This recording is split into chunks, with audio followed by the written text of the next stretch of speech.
श्रीराम समर्थ.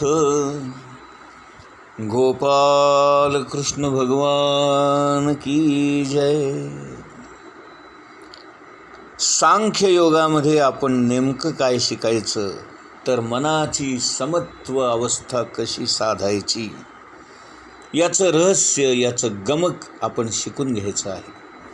सुख दुःखे समे कृत्वा लाभा लाभौ जया जयौ. या सगळ्या गोष्टी समत्वाने आपल्याला घेता आल्या पाहिजेत. मनाची अवस्था स्थिर असली पाहिजे. मन डळमळीत होता कामा नये. परमात्मा आपल्या हृदयात स्थिर आहे असं ज्याला वाटतं त्याला यश काय, अपयश काय, सुख काय, दुःख काय याची काहीच किंमत नाही. आणि ज्याची अशी वृत्ती जमलेली असते, बनलेली असते, त्यालाच हे मनाचं समत्व साधता येतं. एखाद्या माणसाला जर आपण सांगितलं, बाबा रे तू काहीही करू नकोस, नाही का, तू काहीही कर्म करू नकोस, तू अगदी निवांत राहा, मोकळा राहा, त्याला काहीही काम जरी आपण दिलं नाही तरीसुद्धा तो काहीतरी खटपट केल्याशिवाय राहणार नाही. कारण कुठल्याच माणसाला कर्म केल्याशिवाय चैन पडत नाही. कर्म जन्मापासूनच आपल्या बोकांडी बसलेलं असतं, त्यापासून आपली कधीच सुटका होत नाही. म्हणून सनातनी लोक ज्यांना पूजापाठ करण्याची सवय असते, ज्यांचं सोवळं ओळं फार कडक असतं आणि त्या सोवळ्या ओळ्यापायी जे चिडचिड करतात, संताप करतात, अशी लोक आपल्या मनाचं स्वास्थ्य हरवून बसतात, मनाची समत्व अवस्था घालवून बसतात. गीता सांगते की कर्म हे अभिभूत आहे, कर्म हे अंगभूत आहे. ज्ञानेश्वर महाराजांनी हेच सांगताना अभिभूत म्हणजे बोकांडी बसलेलं भूत किंवा आपल्याला हरवणारं, पराभव करणारं भूत, हे कर्म केल्याशिवाय माणसाला चैनच पडत नाही. माणसाला कर्मातून मुक्ती हवी आहे, पण त्याला स्वस्थता कशी प्राप्त होईल तर त्याचं कर्म जेव्हा घटेल तेव्हा. पण आयुष्यभर आपलं कर्म काही घटत नाही आणि समाधान आणि शांती आपल्याला मिळत नाही. कर्माची गंमत कशी आहे बघा, की माणूस अगदी विकलांग होऊन अंथरुणावर जरी पडून राहिला तरी त्याचं कर्मातून चित्त बाहेर पडू शकत नाही. अशी कर्माची अवस्था आहे. गीता आपल्याला सांगते की कर्म तर काही सुटत नाही, कर्म करावंच लागतं. मग कर्म करूनसुद्धा त्याचा परिणाम न व्हावा अशी काही युक्ती आहे का? ती युक्ती भगवंतानी या कर्मयोगामध्ये सांगितली. ती युक्ती काय आहे तर भगवान सांगतात की तू जे कर्म करतोस ते फळाच्या आशेने करतोस. कारण कर्माला हेतू असल्याशिवाय कर्म होणार नाही. एखादा माणूस तिकीट काढायला गेला आणि गावाचं नावच जर सांगितलं नाही तर तिकीट देता येईल का? नाही का? किंवा एखाद्या माणसाला समजा डॉक्टर व्हायची इच्छा असेल आणि तो कायद्याची पुस्तकं वाचत बसला तर तो कधीतरी डॉक्टर होईल का? म्हणजेच आपलं कर्म होण्यासाठी म्हणा किंवा कर्म घडण्यासाठी म्हणा, त्याला एक निश्चित दिशा देणं आवश्यक आहे. कर्माला जर दिशा नसेल तर कर्म होणारच नाही. आणि कर्माला जर दिशा द्यायची तर काहीतरी हेतू मनात ठेवला पाहिजे, काहीतरी फळ आपण मनामध्ये त्या फळाची आशा धरली पाहिजे. पण इथे गीता आपल्याला सांगते की कर्म तर केलं पाहिजे, पण फळ मिळणे न मिळणे कोणास ठाऊक काय आहे. फळ मिळण्याची तुझी पात्रता नाही. आता का नाही तर कर्माचं फळ जेव्हा आपल्याला मिळतं तेव्हा इतक्या गोष्टी अनुकूल असाव्या लागतात तेव्हाच ते फळ आपल्याला मिळतं, अन्यथा नाही. आणि म्हणून सगळ्या गोष्टी केव्हा अनुकूल होतील हे आपल्याला सांगता येत नाही, आणि कशा अनुकूल होतील, कधी अनुकूल होतील हेही आपल्याला ठरवता येत नाही. आणि म्हणून गीता आपल्याला सांगते की कर्म करणं एवढंच तुझ्या हातात आहे, त्याच्या फळाची आशा मात्र तू धरू नकोस, कारण फळ मिळण्याची तुझी पात्रता तुझ्या हातात नाही. गीतेचं स्पष्ट मत असं आहे की कर्म हे परंपरागत चालत आलेलं असतं. परंपरा याचा अर्थ ट्रॅडिशन, रूढी, परंपरा, एखाद्या घराण्याची परंपरा. आता आपण म्हणतो ना, डॉक्टरचा मुलगा डॉक्टरच होतो, सोनाराचा मुलगा सोनार होतो, एखाद्या कापड दुकानदाराचा मुलगा कापड दुकानदार होतो. कारण का? त्या कर्माची त्यांची परंपरा ठरलेली असते. आणि या जगाचं कर्म अनंत काळापासून चालत आलेलं आहे, आणि म्हणून या जगाची देखील एक निश्चित परंपरा आहे.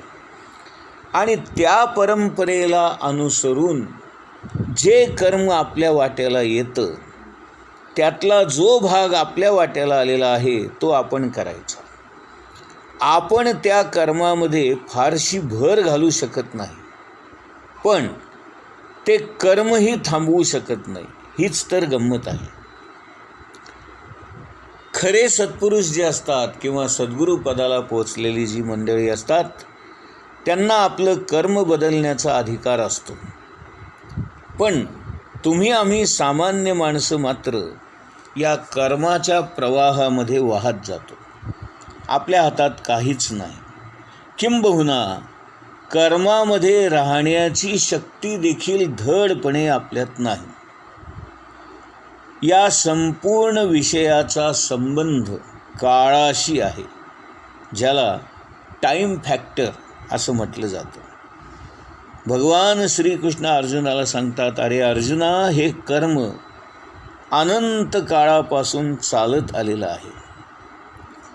तू क्षत्रिय म्हणून जन्माला आलास आणि म्हणून हे कौरव तुझ्याबरोबर आले. ही परिस्थिती निर्माण व्हायचीच होती आणि म्हणून ती तशी घडली. हे काही तू निर्माण केलं आहेस का? अरे हे परंपरागत सारं काही घडलेलं आहे. अमक्या ठिकाणी अमक्या वेळेला अमक्या माणसाच्या पोटी मी जन्माला येतो आणि मला अमुक अमुक संधी मिळेल. या सगळ्या गोष्टी या जगाच्या कर्माच्या परंपरेला अनुसरून त्या आधारे घडत असतात. आणि म्हणून ही सगळी परंपरा केवळ भगवंतच जाणतो आणि भगवंतच ठरवतो. आणखीन एक उदाहरण बघा. एखाद्या स्त्रीचं लग्न होतं, तिला 3-4 मुलं होतात. त्या प्रत्येक मुलाचे स्वभाव वेगळे, प्रवृत्ती वेगळी, बुद्धी वेगळी, आणि त्या सर्वांचं भविष्यही वेगळं. का? कारण ती मुलं कोण होणार हे जागतिक कर्म परंपरेनुसार भगवंताने आधीच या सगळ्या गोष्टी ठरवलेल्या असतात. म्हणून या जगाला देखील एक परंपरा आहे, जगाला देखील एक इतिहास आहे, आणि जगाची देखील एक कर्माची गती आहे. तुम्ही आम्ही तो इतिहास, ती कर्माची गती घडवू शकत नाही. घडवू म्हटलं तरी ते शक्य होत नाही. आणि म्हणून ज्या गोष्टी घडायच्या असतात त्या गोष्टी तशाच घडतात. आपण त्या करूही शकत नाही आणि थांबवूही शकत नाही. योग वासिष्ठामध्ये याला नियती हा शब्द वापरलेला आहे. म्हणून ही जी नियती आहे ती प्रत्येकाच्या बाबतीत एक ठराविक उद्दिष्ट घेऊनच त्याच्या आयुष्यामध्ये येते, आणि त्याला त्याच्या नियतीप्रमाणे कर्म करावं लागतं. एखाद्या देशाचं काय व्हायचं, एखाद्या राज्याचं काय व्हायचं, ही सारी त्या ठिकाणांची नियती ठरलेली असते. कोण केव्हा काय होणार, कसा होणार, कुठे काम करणार, त्याला पैसे किती मिळणार, पगार किती मिळणार, त्याच्या आयुष्यात कोण मंडळी येणार, कोण राहणार, कोण जाणार, या सगळ्या गोष्टी ही नियती ठरवत असते. कोणाच्या हातून काय कार्य घडणार हे सर्व आधीच ठरलेलं असतं. आता हे सगळं आपण विचार करत बसण्यापेक्षा थोडक्यात आपण काय म्हणायचं तर या सगळ्या गोष्टी भगवंताच्या इच्छेने, भगवंताच्या सामर्थ्याने आणि भगवंताच्या कृपेने घडतात असं आपण म्हणावं, असं श्रीकृष्ण अर्जुनाला सांगतात. हे ऐकल्यानंतर अर्जुनाला आनंद झाला. आता त्याला असं वाटायला लागलं, बरं झालं, कुठं मी यांना मारत बसू, त्यापेक्षा भगवान श्रीकृष्ण सांगतायत तसं भगवंतच हे सारं काही करणारे आहेत, आपण निमित्त मात्र आहोत असं समजावं आणि इथून निघून गेलेलं बरं असं त्याला वाटू लागलं. हा एक प्रकारचा अर्जुनाचा पलायनवादच होता. भीष्माचार्य, द्रोणाचार्य, कृपाचार्य या आपल्या आदरणीय गुरुजनांना, नातेवाईकांना कसं मारावं आणि त्यांना मारून राज्य मिळवून मला काय त्याचा आनंद मिळणार किंवा ते भोग भोगताना मला भोग भोगल्याचं समाधान तरी कसं मिळणार, आणि म्हणून हे कर्मच टाळावं.